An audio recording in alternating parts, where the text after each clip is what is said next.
Salut, c'est Pab et comme tous les matins durant la Coupe du Monde, je vous donne rendez-vous pour débriefer les matchs de la nuit. Ça s'appelle un café et le récap.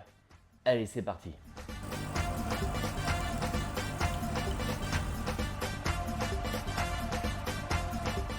Maybe they're too slow, for sure.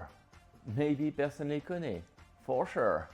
Mais ce qui est sûr en revanche, c'est que le Cap-Vert a réussi la performance depuis le début de cette Coupe du Monde. Faire 0-0 face à l'Espagne, championne d'Europe en titre, alors là, fallait l'imaginer. Alors moi j'ai une pensée pour tous ceux qui vont avoir le seum ce matin, un peu comme les Belges qui ont fait match nul face à l'Égypte et qui à la machine à café vont subir les petites remarques de leurs collègues qui n'y connaissent rien au foot et qui avaient imaginé ce match nul entre Cap-Vert et l'Espagne. Oui, je pense à toi Bruno, je pense à toi.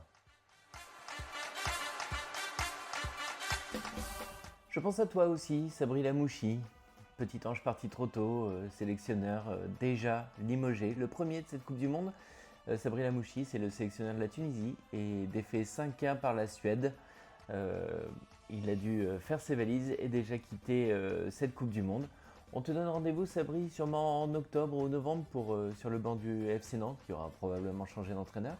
Et alors, pour remplacer Sabri Lamouchi sur le banc de la Tunisie, qui on appelle? Eh ben, on appelle Hervé Renard, un autre entraîneur français. Hervé Renard, un habitué de la Coupe du Monde. Il était sélectionneur de l'Arabie Saoudite qui avait battu l'Argentine, future championne du monde, il y a 4 ans.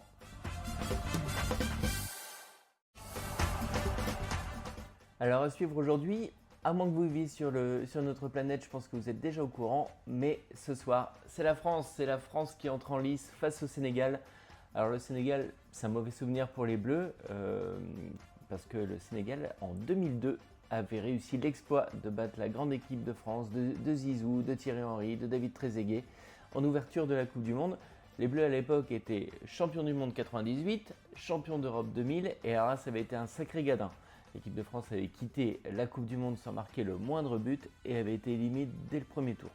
Alors on espère que ça ne va pas être le cas ce soir. Évidemment, tout le monde attend ce match. Tout le monde attend de voir ce que vont donner les Bleus de Didier Deschamps dans cette dernière Coupe du Monde. Et alors là, je pense qu'on peut dire quand même que la Coupe du Monde commence enfin. On avait hâte que la France entre en lice. Et puis bah voilà, profitez bien. Bon match en tout cas.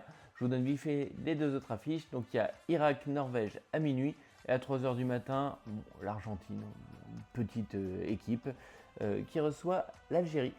Moi, en tout cas, je serai là demain matin pour débriefer tout ça, pour un nouveau un café et le récap. Soyez au rendez-vous.